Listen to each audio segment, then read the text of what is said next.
நம்ம எல்லாருக்கும் கிறிஸ்மஸ் தாத்தானா ரொம்ப பிடிக்கும் இல்லையா?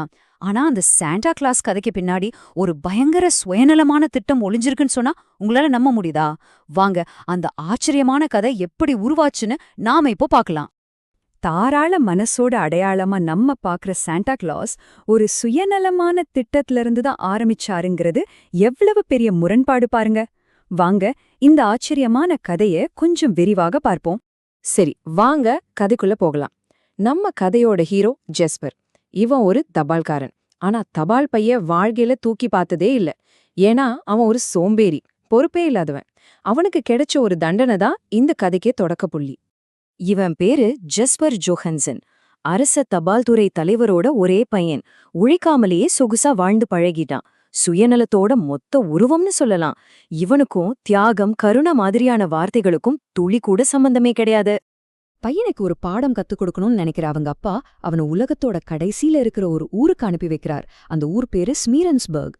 பனி நிறைஞ்ச, பார்க்கவே சோகமா இருக்கிற ஒரு இடம். அது ஒரு தண்டனை களம் மாதிரி. அங்க இருந்து தப்பிக்க வழியே இல்ல. அங்க ஜஸ்பருக்கு ஒரு டாஸ்க் கொடுக்கப்படுது. கேட்கவே தலை சுத்துற மாதிரி ஒரு டாஸ்க். ஒரே வருஷத்துல சரியா 6000 கடிதங்களை போஸ்ட் பண்ணணும். 6000. அதை முடிச்சா மட்டும்தான் அந்த நரகத்திலிருந்து தப்பிச்சு தன்னோட பழைய சொகுசு வாழ்க்கைக்கு திரும்ப முடியும். இது நடக்கிற காரியமா? ஆனா இதுலதான் ஒரு பெரிய சிக்கலே இருக்கு. அந்த ஊரே பல தலைமுறையா பகைமையில மூழ்கி கிடக்குது. கிரம், எல்லிங்போன்னு 2 குடும்பங்களுக்கு நடுவுல தீராத சண்டை. வெறுப்பு மட்டுமே நிறைஞ்சிருக்கிற அந்த ஊர்ல ஒருத்தர் முகத்தை ஒருத்தரே பார்க்க மாட்டாங்க. இதுல எங்க போய் கடிதம் எழுதுறது? ஜெஸ்பரோட தப்பிக்கிற கனவு ஆரம்பிக்கிறதுக்கு முன்னாடியே உடைஞ்சு போகுது. முழுசா நம்பிக்கையை இழந்த ஜெஸ்பர் ஊருக்கு வெறிய பனி படர்ந்த அடர்ந்த காட்டுக்குள்ள போறான். அங்கதான் அவனோட வாழ்க்கையே தலைகீழா மாத்த போற ஒருத்தரை சந்திக்க போறான். அந்த காட்டுக்குள்ள கிளாஸ்னு ஒருத்தர் வாழ்ந்து வர்றார். பார்க்கவே பயமுறுத்துற மாதிரி மர்மமான ஒரு மரம் வெற்றவர். அவர் யார்கிட்டயும் பேச மாட்டார். ஊர்க்காரங்க அவர் பேரை சொன்னாலே நடுங்குவாங்க. அவரை சுத்தி எப்பவுமே ஒரு மர்மம் இருக்கும். ஆனா அந்த பயமுறுத்துற மனுஷனோட வீட்டுக்குள்ள ஒரு ஆச்சரியம் காத்துக்கிட்டு இருந்துச்சு. என்னன்னா, அவர் கையால செஞ்ச அழகான மரப்பொம்மைகள் அந்த வீடு முழுக்க நிறைஞ்சிருந்தது. ஒவ்வொன்னும் ஒரு கலைப்படைப்பு மாதிரி. இத பார்த்ததும் நம்ம ஜெஸ்பரோட சுயநலமான மூளைக்குள்ள ஒரு திட்டம் மின்னுது. அவனோட திட்டம் ரொம்ப சிம்பிள். குழந்தைங்களை எல்லாம் கிளாஸ்க்கு கடிதம் எழுத வைக்கணும். பதிலுக்கு கிளாஸ் அவங்களுக்கு ஒரு பொம்மைய கொடுப்பார். இது மூலமா ஜெஸ்பருக்கு அவன் இலக்கான 6000 கடிதங்கள் கிடைச்சிடும். உடனே அவன் வீட்டுக்கு போயிடலாம். இது ஒரு பக்காவான சுயநல திட்டம் இல்லையா? சரி, கிளாஸ் ஏன் இவ்ளோ பொம்மைகளை செஞ்சு வச்சிருக்கார்? அதுக்கு பின்னால ஒரு சோகமான கதை இருக்கு. அவரும் அவரோட இறந்து போன மனைவியும் தங்களுக்கு பிறக்க போற குழந்தைங்களுக்காக கனவுகளோட செஞ்ச பொம்மைகள் தான் அது. ஆனா அவங்களுக்கு குழந்தையே பிறக்கல. அந்த நிறைவேறாத ஆசையோட வெளிப்பாடுதான் இந்த பொம்மைகள்.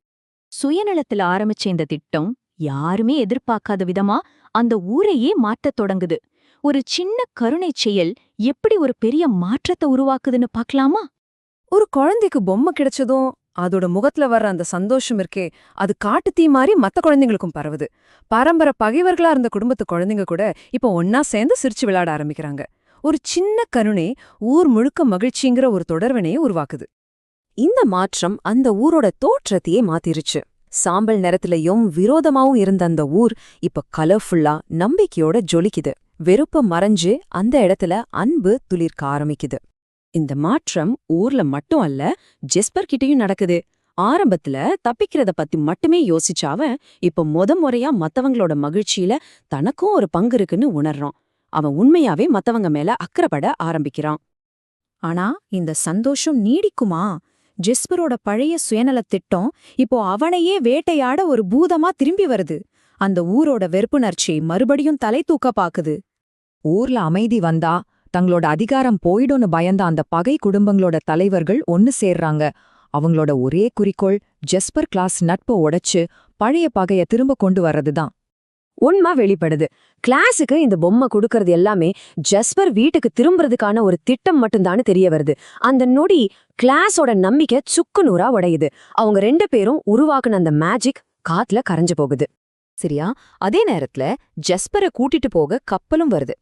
இப்போ அவன் ஒரு முக்கியமான முடிவை எடுத்தாகணும். அவன் இத்தனை நாள் கனவு கண்ட பரிசா, இல்ல அவன் இப்போ கண்டறிஞ்ச நோக்கமா? சுயநலமான சொகுசு வாழ்க்கையா, இல்ல அர்த்தமுள்ள தியாக வாழ்க்கையா? என்ன முடிவெடுத்திருப்பான்? ஜாஸ்பர் எடுக்கிற அந்த ஒரு சுயநலமற்ற முடிவுதான் ஒரு தனிப்பட்ட கதைய காலத்தால் அழியாத ஒரு பாரம்பரியமா மாத்துது. ஒரு லெஜெண்ட் பிறக்கிற தருணம் அது. ஜெஸ்பர் அங்கே தங்க முடிவு பண்றான். அவனும் கிளாஸும் மறுபடியும் ஒன்னு சேர்ந்து அந்த ஊரோட முதல் உண்மையான கிறிஸ்மஸ கொண்டாடுறாங்க. அந்த ஊர் முழுக்க சிரிப்பொலியாலும் வெளிச்சத்தாலும் நிறையுது. பகைமை முழுசா அழிஞ்சு போகுது. பல வருஷங்களுக்கு பிறகு கிளாஸ் ஒரு நாள் குளிர்கால காற்றுல மாயமா மறைஞ்சு போறார். ஒரு சாதாரண மனிதனா இருந்தவர் அன்பு, தாராளம், நம்பிக்கை இதோட ஒரு அழியாத சின்னமா மாறுறார். இந்த கதை தான் ஒவ்வொரு வருஷமும் திரும்பி வர சாண்டா புராண கதையா வளருது. கடிதம் எழுதுற நல்ல குழந்தைங்களுக்கு பொம்மைகள் கொடுக்கற ஒரு தாத்தா, பனில சறுக்கி வர்ற வாகனம், சிவப்பா உடை, இப்படி நாம அறிஞ்ச சாண்டா அத்தனை அம்சங்களும் ஸ்மீரன்ஸ்பர்க்ல ஆரம்பிச்ச அந்த ஒரு சுயநலமான திட்டத்திலிருந்து தான் உருவாகுது. சோ கடைசியா இந்த கதையிலிருந்து நம்ம என்ன கத்துக்கிறோம் பாருங்க. பெரிய பெரிய பாரம்பரியம்லாம் ஏதோ மேஜிக்ல இருந்து பிறக்கறது இல்ல.